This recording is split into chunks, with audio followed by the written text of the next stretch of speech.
11 minutos de las 9 de la mañana en todo el país. Ya vamos a hablar un poco sobre este presupuesto 2025.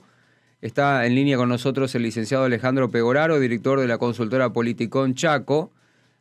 Pegoraro, buen día, ¿cómo le va? Walter Ayala lo saluda aquí en FM Espacios. Placer, como siempre, aquí con mi compañero Galo Trinidad. ¿Qué tal? Buen día, ¿cómo les va? Buen Bien, día, licenciado. Bueno, licenciado, Milei presentó el domingo este presupuesto 2025, que para Formosa prevé transferencias automáticas por casi 2 billones de pesos, ¿no? Queremos conocer un poco con respecto a esto. A ver, ¿qué piensa usted al respecto? Porque acá hay un recorte tremendo de más del 50%. Sí, bueno, en primer lugar hay que destacar que las estimaciones de las transferencias automáticas, tanto para Formosa como para todo el resto de las provincias argentinas, surgen de la estimación de la recaudación presupuestaria, de la recaudación tributaria.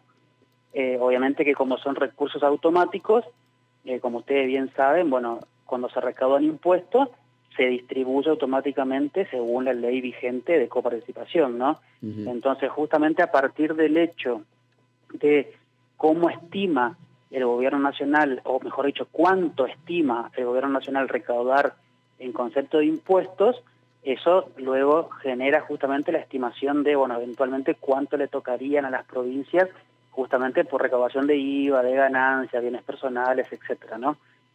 A partir de esas estimaciones que justamente surge el dato para la provincia de Formosa particularmente, que son casi 2 billones de pesos, y así como, bueno, pues obviamente para todo el resto de las provincias. Por lo tanto, esto hay que tener en cuenta que es una estimación, es una proyección que obviamente va a estar atado a cómo evoluciona la recaudación tributaria. La recaudación que el gobierno estima en el presupuesto es una recaudación que es de alguna manera optimista, en línea con el resto del presupuesto, ¿no? Que estima un crecimiento de la actividad económica del 5% del PBI, estima que el IVA va a tener incremento, que ganancias va a tener incremento, es decir, todo va a estar sujeto justamente a cómo evolucione la recaudación y también, naturalmente, de la mano, cómo evoluciona la actividad.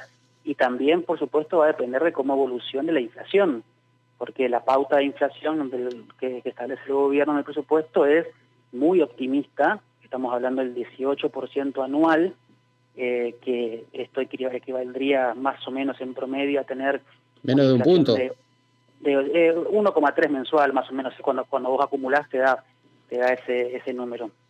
Entonces, bueno, obviamente que todo, como te decía, todo está sujeto a las pautas, a que se cumplan de alguna manera los objetivos o las proyecciones del gobierno. Claro, ahora ahí Alejandro, teniendo en cuenta que esas variables tienen que estar, digamos, en coincidencia para lograr estos aportes a la provincia, tenemos dos puntales que Milei defiende a capa y espada, que son la inflación, bajar la inflación, y el déficit cero.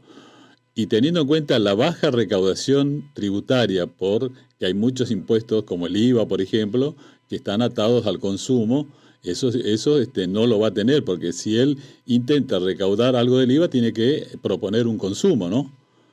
Y el consumo le va a generar inflación. Bueno, ahí en ese punto se contraponen dos argumentos, digamos.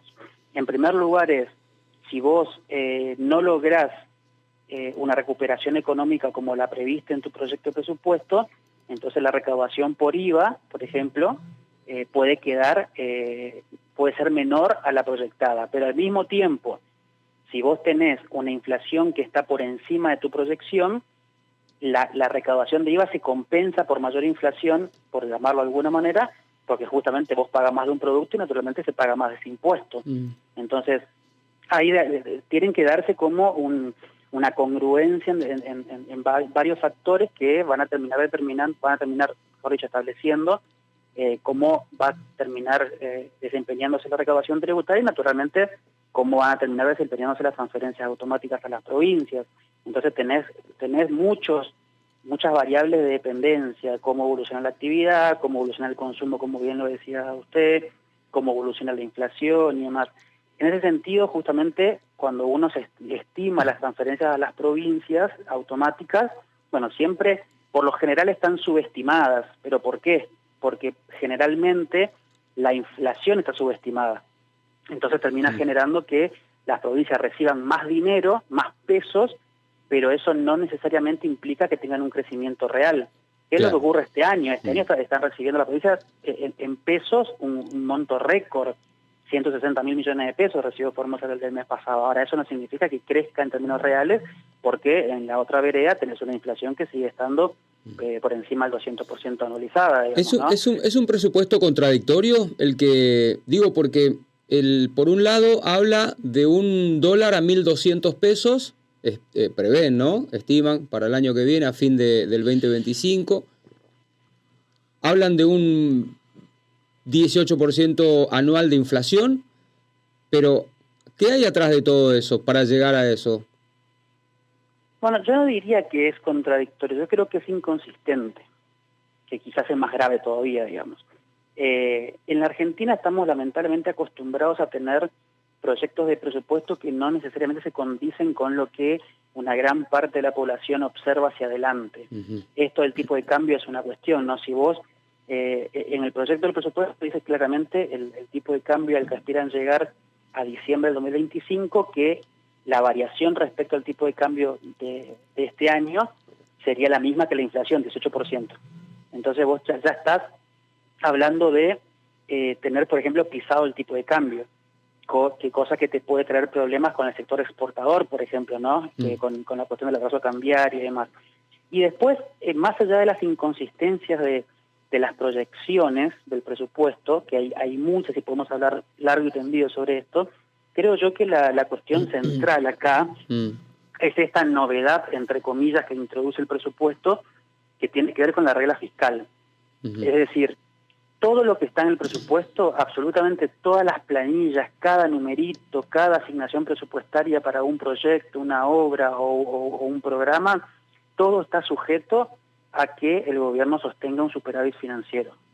Si ese superávit no se consigue, porque de repente el rebote de actividad económica fue menor de lo que esperaste y por ende tenés menos ingresos, por ejemplo, entonces todo eso está, de alguna manera, quedaría pulverizado. Por eso es que no es menor una cuestión central en este presupuesto, que tiene que ver también con provincias, pero que tiene que ver con las llamadas transferencias no automáticas, que este año vienen cayendo a un ritmo fenomenal, 80% de descenso. ¿Para qué nos dice el presupuesto, el proyecto? Nos dice que el año que viene se estima que las transferencias no automáticas para provincias y municipios crezcan 69% anual, nominal.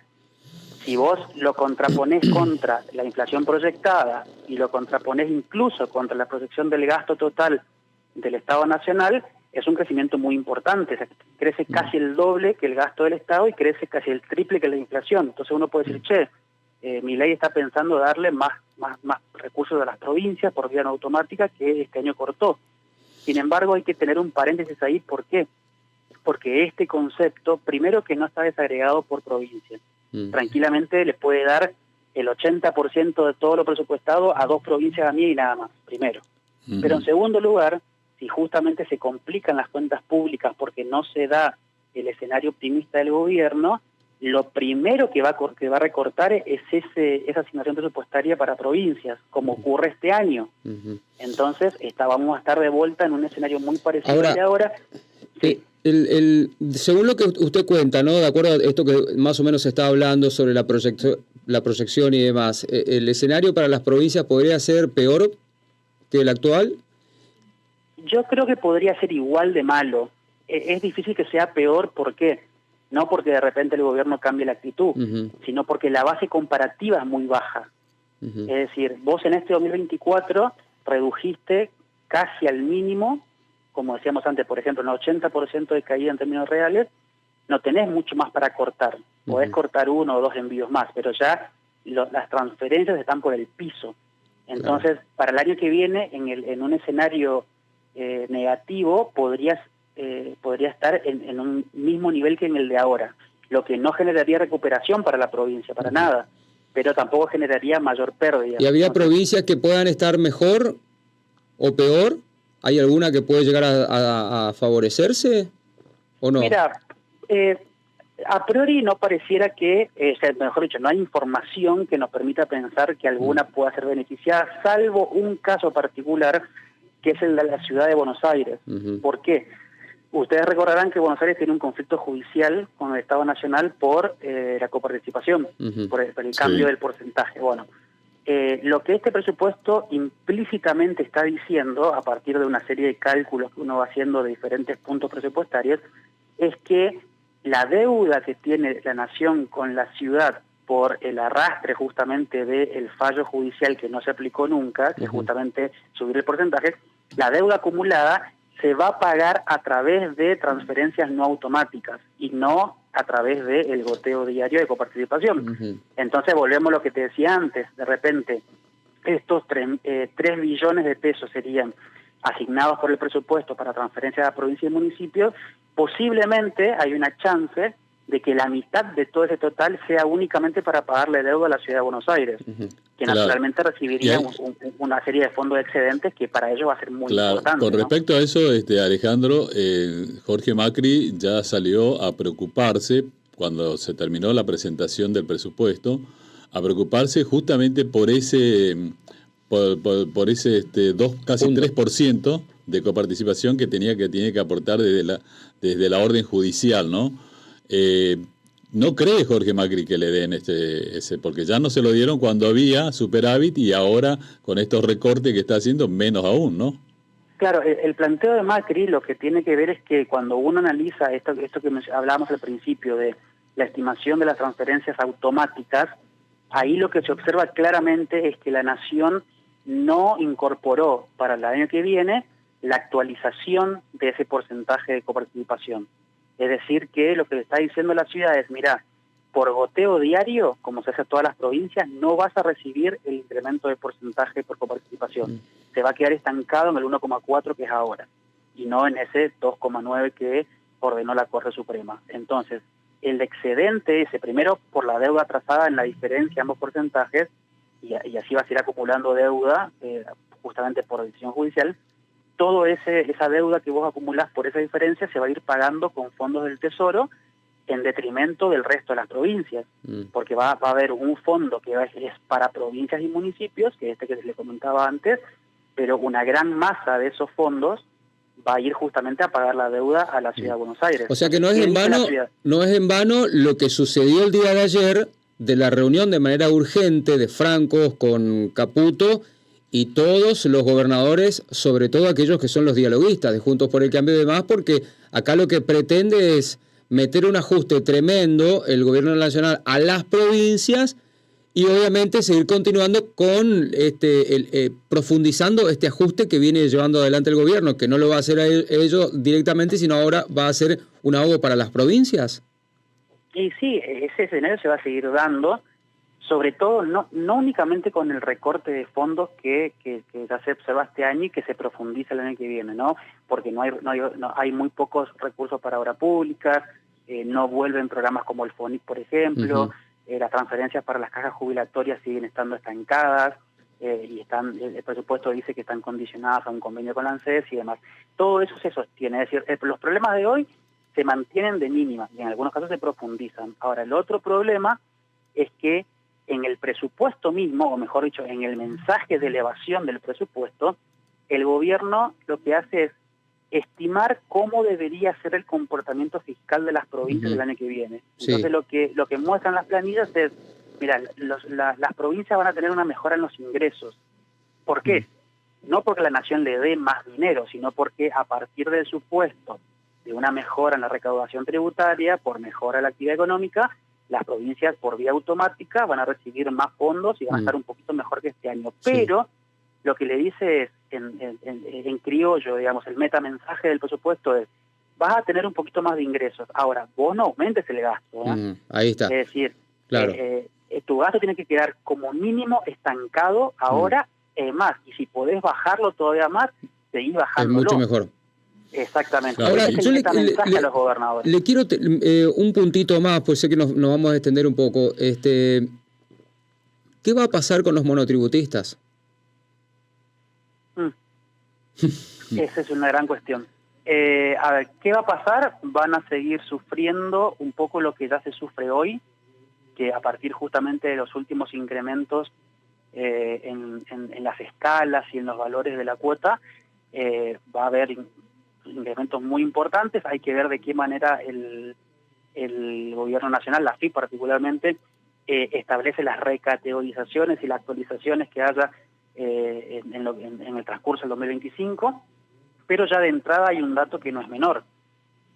Cuando el gobierno estima cómo evolucionarían los impuestos, la recaudación de impuestos el año que viene, el que más crece en términos de recaudación justamente es el monotributo. El monotributista, claro. Que crecería 197% la recaudación el año que viene, contra, por ejemplo, un crecimiento de 37% del total de la recaudación de todos los impuestos nacionales. Entonces, ahí ya te marca que hay un impacto muy fuerte porque está creciendo prácticamente a 5 o 6 veces más. La del monotributo, justamente a partir de la actualización de las escalas y la actualización de las cuotas que se realizó este año, y muy posiblemente el año que viene, quizás a mediados de año más o menos, haya una nueva actualización que de alguna manera converja, digamos, con la evolución de la inflación, como para que las escalas siempre estén actualizadas, ¿no? Tremendo. Licenciado Pegoraro, agradecemos mucho su tiempo. Sé que estaba un poco ajustado también usted con respecto al tiempo, así que agradecemos un montón que se haya quedado unos minutos hablando con nosotros. Un abrazo grande. Gracias, licenciado. Claro. Hasta luego.